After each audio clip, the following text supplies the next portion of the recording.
Good afternoon, everybody. How are you today? How's Monday been? Hey, look, this week is crackers and dip week. I know I said salad week, but salad week is gone.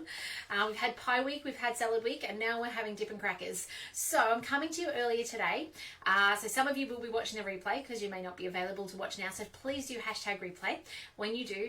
But this is going to be afternoon tea for my kids. So maybe if you're cooking along later today, maybe this is your morning tea for tomorrow.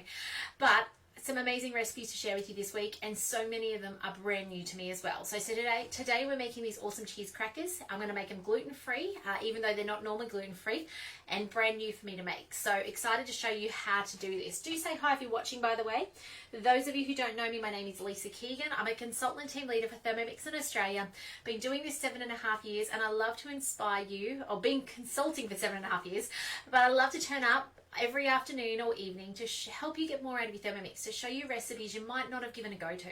So do watch on, tell your friends and family if they're got a Thermomix or a thermo cooker of some sort, get them to watch on. They can cook along with the recipes, get confident, get more skills for their cooking. So it is in my planner. You guys would have seen I shared through for the week what the plan was. After I did that, I actually also did one for home where we put the main meals on. So I will share with you what we're having at night time. I just don't know that I'll go live and cook it in the evenings. We will see. But it's in my planner. How cool is planning with the Cookie Do platform? So my week, and the first thing we're going to see is you're going to see, it's a bit hard to see, but we've got cheese crackers, creamy sun-dried tomato dip, and tonight we're having chicken tikka masala. So that was the kids' request tonight. So, by the way, I'm going to make a double batch of that so that I can put some aside and freeze it for our caravan trips. Okay, it's a little tip on that. Let's get started on the cheese crackers. Open that up. Let's get straight to start cooking. 200 grams of Edam cheese cut into pieces, or 200 grams of Grate cheese, which is very similar to Parmesan. I actually just did the shopping to be organised for the week ahead. I love from Cookie Do that you can do that shopping list and then get organised. So I've actually bought Edam cheese. First time I've ever bought the stuff. So it tastes interesting. It actually, I find the flavours really plasticky. I don't know, maybe that's the texture. Anyway, I'm sure it's going to taste amazing. So in this goes. Luckily, my local IGA has a massive range. Oh, well, that's different. So it says 200 grams. Not very often do you get over-promised. Check this out. The packet, where's that camera? Look at that, 200 grams. They gave me 248. Oh, actually, it was probably 250 because I took a slither off, right? Well, I'll just take some of that back for another time. That's pretty cool. Not often do you get more than the packet says. Usually on the contrary, it goes the other way, right? That's pretty cool. All right, so that's the brand I'm using today. I'm just going to see if I can get that little 9 grams in. There we go. Look at that. Now we're going to grate this down. Totally impressed with that company. I'm going to write a little letter. All right, on with the lid. And mind you, I guess if you're cutting triangles of things, like it came in a wedge, maybe it's a little inconsistent. So maybe they assume they should be more generous rather than less generous. 10 seconds, speed 7. Let's grate the cheese. It's so easy.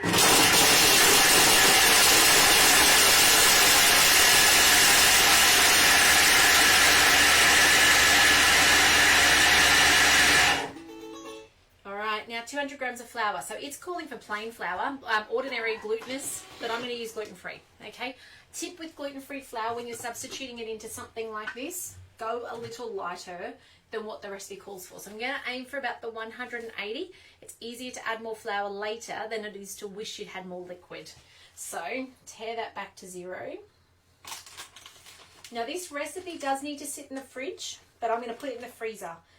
I may or may not get to show you the cutting step, but I'll certainly show you until that point. Woo! All right, still didn't get that light. Doesn't matter. Some butter, and it does say cold butter. We want 120 grams. So in that goes unsalted, or if it's salted, just skip your salt step next. The next step is salt. Oh, no, it's not. It's 1 egg. My mistake. Sorry, guys. And then I think it's salt. Just skip your salt out. And I reckon you could use your veggie stock if you want. I'm not, because I'm actually needing to make some more. I did bring the salt in. So it says half to 1 teaspoon. Now, you're also going to, once you make these biscuits later and you cut them into the little discs, you are sprinkling them with either, I think it's some cumin seeds, and probably, I'm guessing, some more salt. So if it doesn't have enough salt, you've got the ability to add the flavour later as well, which is pretty cool. On with the lid. By the way, never made these before. How good is it that there's new recipes that we can find on Cookie Do?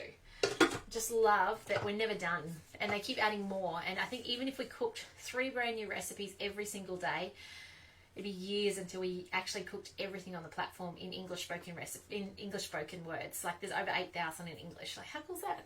Okay, 30 seconds speed 4. Let's do it. Off it goes.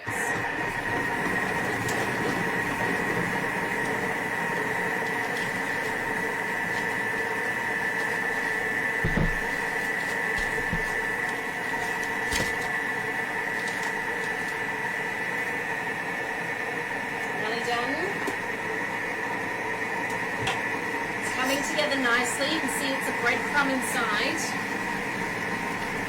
See that? You can see over time it was like a breadcrumb, and then as it came together, as it gave it time, it came together more and more and more, and now it's kind of clumpy. And I'm very glad I pulled up short on that flour, because I think that's actually probably the texture we need. A bit like cauliflower.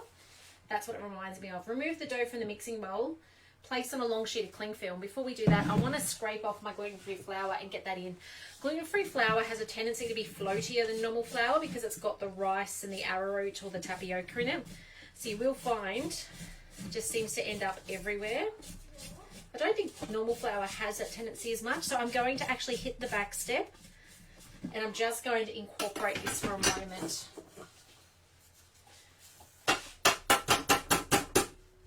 Okay, back step. It won't need the full time, it'll only need a couple of seconds. I can keep an eye on it in the lid.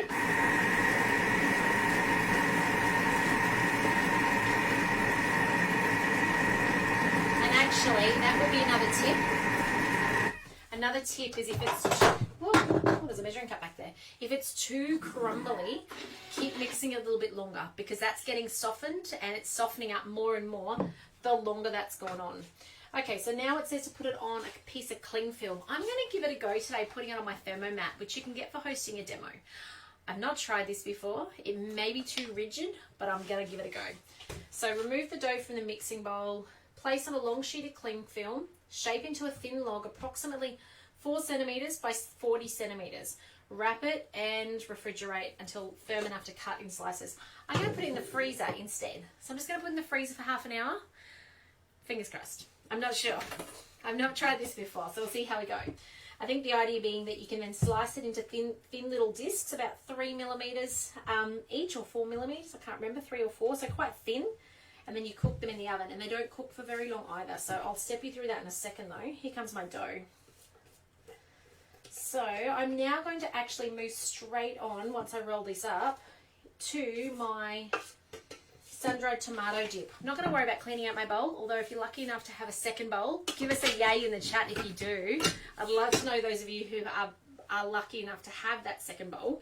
I'm going to move straight on with mine though and just leave the bowl as is. So I'm just going to push this together. I'm trying to get it into that 4 centimeter roll.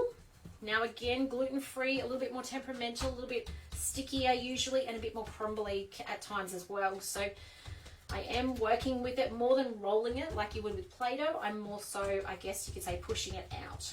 It's nearly at 40 centimeters. I will get it a roll. I'll make it roll like when I use the mat in a second. Just about out of bench space up here actually. Can you guys see that? Let me give you another view. There you go. I'm just about out of space. So what I might do, I'm just going to center this a little bit on my mat. I'm going to try and roll it now from this side. I think you guys could actually do this. You know how I said I wasn't sure? I think you'd be right. You could use your thermomat to do this. Hey Laura, lovely to have you on this afternoon. Thanks for saying hi. Hey Ruth, lovely to have you on as well. So I'm just making some cheesy biscuits. Never made them before, but I have swapped in gluten-free plain flour. So they're egg, gluten-free plain flour, butter, and cheese. And a good discovery, we found out that the Edam cheese, actually, they over-deliver. There was 350 grams and the packet said, no, 250 grams and the packet said 200. So we were a little bit stoked with that as well. All right, I'm just trying to roll this up into the log, because these are the log is going to be the size of your biscuits later. So you want it to be kind of nice. I don't think you'll be able to correct the shaping after. There we go. Nice and rolled up. And then I'm going to put that in the freezer. So instead of fridge for 2 hours, it's going to go in the fridge probably about half an hour. And then you slice them, and it says to use a sharp knife. Just a little tip. I think it says that. Hang on, let's go back to the recipe in case I'm making things up, because I haven't done this one before. Preheat the oven. Line a baking tray with baking paper. Yep, 3 millimeters thick. And see, they've got a really super sharp knife. Oh, you've got a glare line, sorry. I'm going to actually use dental floss. So some of you guys have seen my dental floss trick where you actually slide it under your dough, and normally we use it on scrolls. You roll up your scroll and then you slide it underneath, cross it over the top, pull it, and it gives a nice little circle. I'm going to try and use that trick to make my 3 millimeter discs in a moment once that's chilled, so that you don't, when you cut, often you get the squeezy line where the whole lot squeezes down and you end up with odd shapes. I'm going to aim for circular shapes. Let's see how we go. I'll let you know. All right, then you cook them place them on the prepared baking tray, put some sesame seeds and or cumin on top, and bake for 10 minutes at 180, maybe 15 depending on your oven, and you're done. How cool is that? And you know what? They're going to cool super quick because they're super thin as well. But let's move on. Allow to cool on a rack before eating. So let's come now to the creamy sun-dried tomato dip is what we're going to put with these beautiful cheese biscuits. So creamy sun-dried tomato dip, it is a classic. It's been around for a long time. These are all on cookiedoo.com.au. If you don't have Cookiedoo, sign up to the 30-day free trial. Make sure you do .com.au so you don't link to a different country. And type in ingredients, check out the things you make at the moment and see what's there. But if you've got a TM31 or a TM5 with no cookie on the side, you can still use Cookiedoo for meal planning and shopping lists and things like that. So absolutely love it. Let's click on this. I love this recipe. It's 2 ingredients. It doesn't get much easier than that. Hello, buddy. What did you do to your toe? Did you kick it? I forgot. Oh, you forgot. I think we've kicked our toe. All right, 100 grams of sun-dried tomatoes. This doesn't take very long, so let me show you right now. You've got it does say drained. I did drain the top of this off. I don't know how much of my jar it is, but I'll let you know in a second. Give you a bit of an idea. It probably doesn't matter if there's a bit of fluff in there. It probably doesn't matter if there's a bit of oil that gets into it. The reason being is that it will thin the whole mixture out. Cream cheese has a tendency of setting, again, solid. So if you blitz this down and you make your beautiful smooth dip and then you put it aside in the fridge till tomorrow, when you take it out, it's going to be solid again like cream cheese. And you can't run a biscuit through the dip like that. So you can actually thin it down. Now, my kids will devour this afternoon, so it's not a big deal for me. But some of you guys, I know, you'd make this now and it's for the next couple of days. If that's the case, you want to add a little bit of yogurt or a little bit of milk to the step with the cream cheese in a moment. And it will thin it down, and then it'll allow you to put it in the fridge and get it out, and it'll be creamy and ready to go. Ready to run that spoon or that cracker through it without it being solid. Okay, little tip. But let's now put the lid on. Just made a mess on the machine again. Okay, we're going to chop this down. By the way, I didn't clean my bowl out. All right, 6 seconds, speed 7.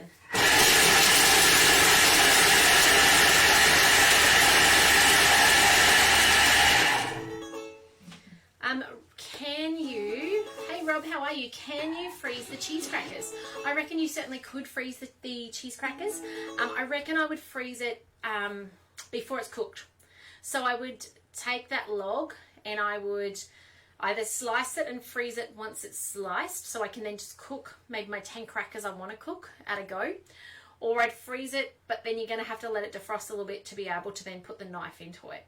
So it depends on how you want to do it. But I love as well freezing things like your bread rolls, because then your bread rolls, similarly, you can have them and put them in the oven from frozen and cook them as well. So you certainly could freeze the cheese crackers. All right, straight down the sides of the mixing bowl. How easy is this? So we've chopped this down. Oh my goodness, I love that. This does not get old. I'm sorry the lighting is, oh I know, let's just do it, try this way. See if I can do this. Look at that. How good is the chopping in the Thermomix? It is by far my favorite thing, and I know you guys probably hear me rave about it all the time. But do you remember chopping on a chopping board with a knife and how we don't have to do that anymore? It's just amazing. All right, cream cheese. 250 grams, which is just a tub or a those square rectangular things. Rectangles, not squares. All right. So the great thing about Thermomixing with cream cheese is you don't have to defrost it beforehand. I don't know if you remember those days before having a Thermomix where you had to take your cream cheese out early. Not with a Thermomix. Just makes light work of it. All right, on with my lid. We're nearly done. This is how quick it is. 20 seconds, speed 5. Off it goes. It's going to combine nicely.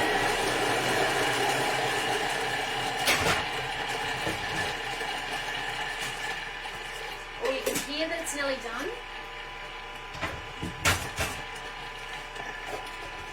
Sound 1. You can hear that that's pretty much free spinning now. So, done. That is how easy it is. The sun-dried tomato dip is. Chop the sun-dried tomatoes down, cream cheese in, blitz it through, but remember, if you want it thinner, 20 to 40 grams of milk or yogurt. We'll thin it down a little bit for you. And scrape down the sides.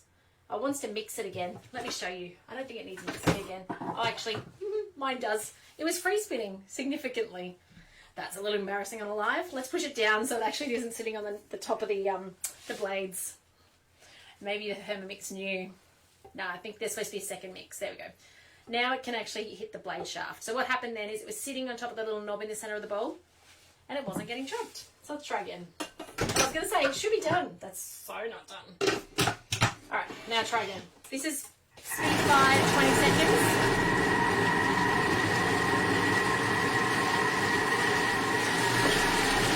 Sounding better.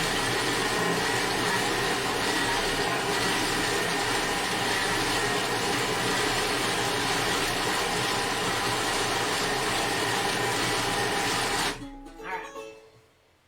Serve immediately or refrigerate till ready to use. So let me just check this time that it's all chopped in. That's better.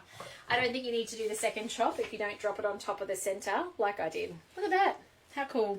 So, and if you do want to really incorporate all the rest up the side, do the scrape down steps. But you guys know I don't normally do that. I was going to say my signature way is I don't scrape down the sides. So that's ready to go. I'm going to put this in a mini thermoserver to 500 mils. You can, again, get a double pack of these for hosting your demo. Okay, they're amazing for dips.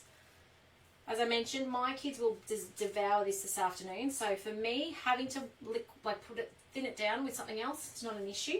The other thing this is beautiful as is a topping on pizza, okay, or spreading on bread or toast. Absolutely yummy topping to put with it.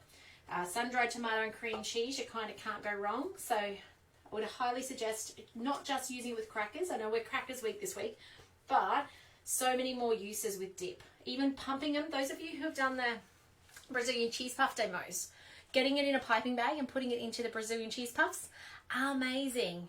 And I've just had a flashback to somebody. Somebody once told me, put some sweet chili sauce in this, or if you like it spicy, some chili in here as well. Apparently, amazing. Now my kids won't eat it, so they won't. But if you like chili and you like that little bit of a different flavour to it, put the sweet chili sauce in it. It'll just lift it to the next level. Great question, Rob. How long will it last for? It'll actually last 3 or 4 days in the fridge, I reckon. No, I mean, my house, it probably would last a week. And it's not going to last a week. My kids will devour it this afternoon. But if it's sat in the back of the fridge, someone would still eat it in a week's time and it would be okay. What you got to watch is, number 1, your cream cheese expiry date. And obvious as well, you've got sun-dried tomatoes in there. So if it's exposed to air with no oil over the top, they are what is going to give over time. So I would say it's safe for 3 or 4 days. After that, it could start growing its own little life on top of it with some white fluffy stuff. But yes, probably someone in my house would scrape the top off and just eat it if they found it in the back of the fridge. That's how sometimes my kids roll at this place. So it just won't be there though. My kids don't leave leftovers. Hubby and I were having this chat this afternoon, how there's never any leftovers anymore.